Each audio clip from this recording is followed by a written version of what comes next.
The Psalm of the Undeserving Son was the first poem that I wrote specifically to worship God and not necessarily to work through something that I was struggling with. I actually wrote it as I was falling asleep, and I would come up with an idea for the next part of it, and I would use speech to text because I was too tired to type it out.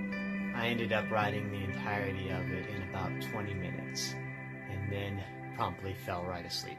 Strange, because sometimes the things that I see in my poetry later were not intentional, but they're in there, and I find that beautiful. You can actually see that in action in the Psalm of the Undeserving Son.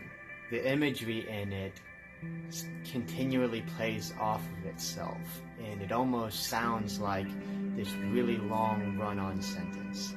I didn't write it that way with this intention, but after reading it later and listening to it, it seems as though the imagery just goes on and on and on, which shows how God's goodness continues.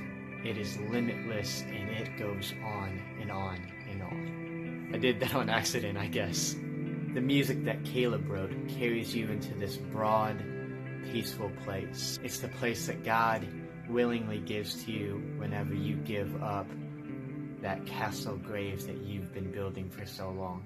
I hope to write more worship poetry, because God is deserving of far more than just my solitary worship poem. But I'm also starting to realize that for Him, I am His prize, and He is mine.